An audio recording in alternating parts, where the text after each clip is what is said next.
Bonjour à tous et bienvenue sur la chaîne.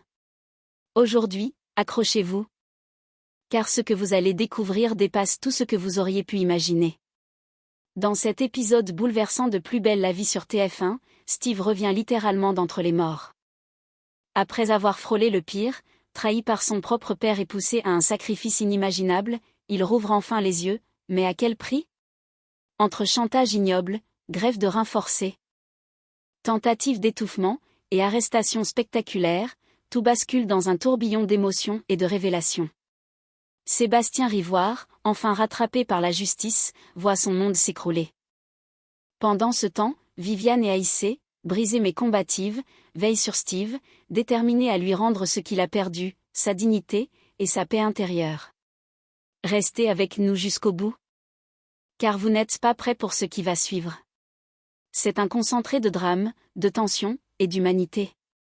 Plus belle la vie n'a jamais été aussi intense.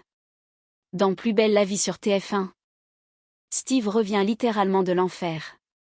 Après avoir frôlé la mort, le jeune homme finit par s'en sortir, au terme d'un parcours éprouvant marqué par le chantage, la trahison et une opération risquée. Son père, Sébastien Rivoire, qui l'avait poussé à donner un rein contre son gré, finit par être rattrapé par la justice. Tout avait basculé lorsque Steve, profondément choqué par les révélations accablantes de Maëlys sur le passé trouble de son père, avait refusé de lui faire don de son rein. Mais Sébastien, déterminé à sauver sa propre vie coûte que coûte, avait utilisé les pires moyens de pression, il avait menacé de dénoncer Viviane à la police, l'accusant d'avoir tenté de le tuer en le poussant dans les escaliers. Acculé, pris au piège, Steve s'était finalement résolu à monter sur la table d'opération, non pas par amour filial, mais pour protéger celle qu'il considère comme l'une de ses mères. L'intervention chirurgicale ne s'est cependant pas déroulée sans difficulté. Pendant de longues heures, le pronostic vital de Steve est resté engagé. Mais, contre toute attente, son état finit par se stabiliser. Viviane et Aïssé, unies dans la douleur et le soutien, sont restées à son chevet sans relâche, incarnant à elles deux la force d'une famille choisie. Pendant ce temps, Sébastien, sauvé grâce à la greffe qu'il a obtenue en manipulant son propre fils, se réveille dans un lit d'hôpital, le sourire aux lèvres. Rassuré de sentir son nouveau rein fonctionner, il exige aussitôt son transfert dans une clinique privée, espérant retrouver un certain confort. Ce qu'il ignore encore, c'est que les choses s'activent en coulisses. La vérité sur ses agissements commence à émerger. Et la police n'est plus très loin de le confondre. Les heures de liberté de Sébastien sont désormais comptées. Sébastien Rivoire sent que le sol se dérobe sous ses pieds. Alors qu'il tente désespérément de préparer sa fuite, croyant pouvoir échapper aux conséquences de ses actes, une découverte capitale vient bouleverser le cours des choses. Morgane et Jules mettent la main sur un document élaboré en secret par Apolline. Ce dossier, d'une précision glaçante, recense toutes les victimes de Sébastien, retraçant les nombreuses manipulations, abus et violences qu'il a perpétrés au fil du temps. Bien décidée à ne pas laisser ces faits impunis, la jeune femme est prête à tout pour convaincre ses supérieurs d'ouvrir une enquête en bonne et due forme. Pendant ce temps, à l'hôpital, la colère d'Aïssé atteint son paroxysme. Rongée par l'injustice, incapable de supporter l'idée que l'homme qui a détruit son fils repose paisiblement à quelques mètres de là, elle franchit un cap dangereux. Dans un moment d'impulsion, elle entre dans la chambre de Sébastien et tente de l'étouffer avec un oreiller. Mais à l'instant où le point de non-retour semble franchi, le visage de Steve s'impose à elle. Ce souvenir bouleversant la ramène à la réalité. Dévastée, elle renonce in extremis à son geste, quitte la pièce en silence, et va retrouver Viviane, à qui elle confie en tremblant qu'elle a failli commettre l'irréparable. Leur échange est empreint d'émotion et de fatigue, mais aussi d'une rage froide et résolue. Car une chose est claire. Ni Aïssé ni Viviane ne veulent en rester là. Leur fils est encore en vie, certes, mais il a failli mourir à cause de Sébastien. Et cela, elles ne peuvent ni l'oublier ni le pardonner. L'état de Steve, bien que toujours préoccupant, semble s'être stabilisé. Il n'est plus en danger de mort, mais le traumatisme, lui, est bien réel. À son chevet, ses deux merveilles sans relâche. Le cœur habité par une seule obsession, obtenir justice. Mais pour Sébastien, la partie est bel et bien terminée. Lui qui s'imaginait pouvoir s'éclipser discrètement vers une clinique privée est brusquement rattrapé par la vérité. Grâce aux informations réunies par Apolline, Morgane et Idriss interviennent. Sébastien est arrêté et placé sous surveillance policière. Toute tentative de fuite lui est désormais interdite. Assigné à résidence médicale à Marseille, il est désormais confronté à ce qu'il fuyait depuis si longtemps, la vérité et la justice. Pendant que la tension monte à l'hôpital autour de l'état encore fragile de Steve, une autre bataille s'organise en coulisses, celle de la vérité. Apolline, déterminée et méthodique, continue d'avancer avec Jules et Morgane pour faire tomber une bonne fois pour toutes Sébastien Varrois. Plus rien ne semble pouvoir l'arrêter. Grâce à son réseau et à ses connaissances bien placées, la jeune femme parvient à mettre la main sur un document essentiel, le dossier complet des anciennes plaignantes, toutes ces femmes que Sébastien a jadis manipulées, menacées, utilisées puis réduites au silence. Ce document, Apolline le remet à Morgane et Jules, qui l'étudient avec gravité. Il constitue une preuve accablante de la mécanique de contrôle et d'emprise qu'a exercé Sébastien pendant des années. Ensemble, ils savent qu'ils tiennent enfin une arme pour l'empêcher de nuire à nouveau. Sans perdre de temps, Morgane et Idriss, désormais unis dans cette lutte, se rendent au commissariat du Mistral pour présenter le dossier au nouveau procureur, Maître Durieux.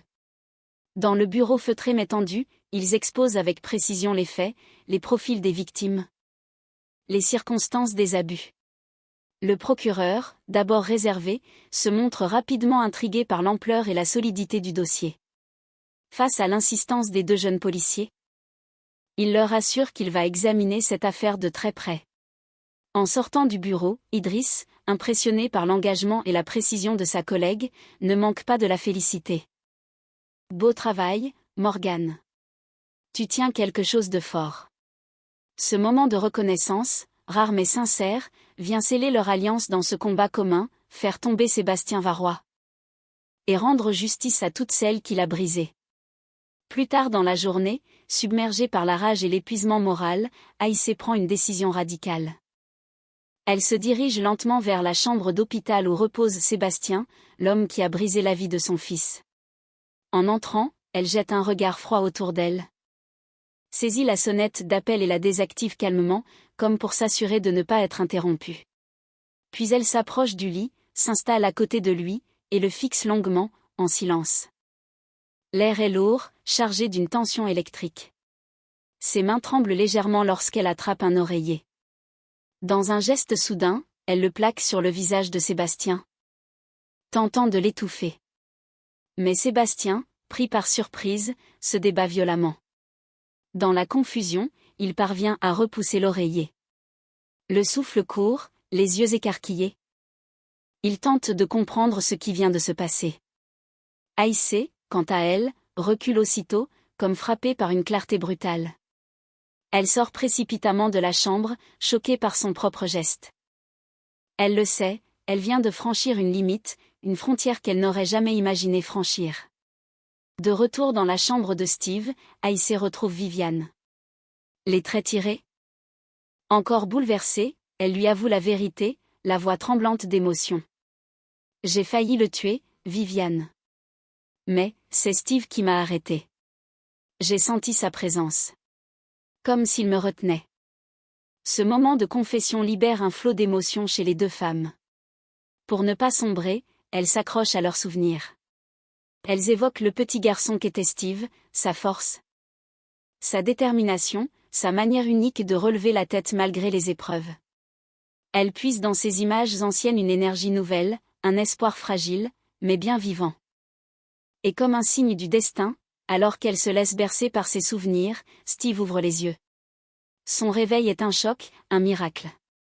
Viviane et Aïssé, submergées par l'émotion, n'en croient pas leurs yeux. Leur fils est là. Vivant. Dans un souffle, elle lui annonce une vérité qu'elle pense encore nécessaire. Ton père est parti. Il est reparti en Savoie. Il est libre maintenant. Mais au même moment, loin de la chambre, alors que Sébastien croit pouvoir quitter Marseille discrètement, une autre réalité le rattrape. Sur le quai d'une gare ou à la sortie d'un établissement, Morgan surgit, suivi de sa brigade. L'arrestation est immédiate, sans sommation. La justice, enfin, est en marche. Sébastien Varrois ne fuira plus. Dans Plus belle la vie, lorsque Steve reprend pleinement conscience, le soulagement de ses deux mères est immense. Après des jours d'angoisse et d'incertitude, le voir éveillé, les yeux ouverts, est une victoire en soi. Pourtant, très vite, cette parenthèse d'espoir se referme sur une réalité plus brutale. Le jeune homme découvre que son père, Sébastien Varrois, vient d'être placé en garde à vue. Dans la chambre d'hôpital, le silence est interrompu par une vibration discrète. Viviane consulte son téléphone et lit le message de Jules. Sébastien a été arrêté. Il est en garde à vue. À peine le SMS lu, elle échange un regard avec Aïssé. Un souffle de soulagement traverse la pièce. L'homme qui a manipulé, menacé et brisé leur fils ne pourra plus nuire. Mais Steve, lui, encaisse la nouvelle comme un coup en pleine poitrine. Malgré tout ce que Sébastien lui a fait subir, malgré le chantage ignoble et l'opération forcée, une partie de lui, profondément enracinée, espérait peut-être encore autre chose. Autre chose qu'une fin aussi brutale, aussi irréversible. Les larmes montent rapidement. La voix nouée, Steve lâche, d'un ton à la fois brisé et lucide. Ça me fait tellement mal, tout ça. À ce moment précis, le jeune homme semble redevenir ce fils en quête d'un père, ce garçon qui, au-delà de tout, aurait voulu être aimé sincèrement. Ce qu'il affronte désormais, ce n'est pas seulement la douleur physique liée à l'opération, mais aussi la déchirure affective, l'effondrement d'un repère familial, même toxique. Autour de lui, plusieurs Mistraliens s'activent déjà pour lui venir en aide. Viviane, Aïssé, mais aussi Jules, Morgan, et peut-être même Apolline, tous savent que le combat ne fait que commencer. Car si le corps de Steve guérit lentement, son cœur, lui, va avoir besoin de temps, d'écoute et d'amour pour se reconstruire. Et c'est ici que s'achève cet épisode bouleversant de Plus belle la vie, mais en réalité, ce n'est qu'un nouveau départ pour Steve. Un départ douloureux, marqué au fer rouge par la trahison, la souffrance, mais aussi la résilience. Car survivre à une opération, c'est une chose. Survivre à la trahison de son propre père, c'en est une autre, bien plus déchirante. Dans cette épreuve, Steve nous rappelle à quel point les liens du cœur peuvent parfois être plus puissants que les liens du sang. C'est Viviane et Aïssé, ces deux mères de cœur, qui l'ont soutenu, veillé, aimé sans condition, alors même que celui qui aurait dû le protéger l'a réduit à un pion dans son plan de survie. Ce drame familial met en lumière une vérité universelle, la famille. Ce n'est pas toujours celle qui nous met au monde, mais bien celle qui reste, même quand tout s'écroule. À travers le personnage d'Aïssé, on touche du doigt cette colère humaine, cette envie de justice qui frôle la vengeance. Et pourtant, elle n'a pas franchi cette limite. Pourquoi ? Parce qu'elle a vu Steve. Parce qu'au cœur de sa douleur, c'est l'amour qui a triomphé. Un geste retenu, un souffle de lucidité, un choix qui, malgré tout, réaffirme l'humanité qu'il reste en chacun de nous, même dans la pire des tempêtes. Quant à Sébastien Varrois, son heure est venue. Il ne pourra plus fuir ses actes, ni se cacher derrière ses manipulations. Grâce à l'engagement de Morgan, Jules, Idriss et Apolline, la vérité éclate enfin. Et avec elle, l'espoir d'une justice réparatrice pour toutes les victimes silencieuses de son emprise. Cet épisode nous offre bien plus qu'un simple rebondissement scénaristique. Il nous parle de pardon, de résilience, de loyauté, de reconstruction. Il nous montre qu'au fond de l'abîme, il existe toujours une lumière, aussi fragile soit-elle, pour peu qu'on soit entouré, écouté, soutenu. Alors si cette histoire vous a touché autant que nous, n'hésitez pas à partager cette vidéo, à vous abonner à la chaîne, et à laisser en commentaire votre ressenti. Quelle est, selon vous, la plus grande leçon à tirer de ce que Steve vient de traverser ? On attend vos réflexions, vos émotions, vos mots. Merci du fond du cœur pour votre fidélité. Prenez soin de vous. Et à très vite pour un nouvel épisode, toujours plus intense, toujours plus humain.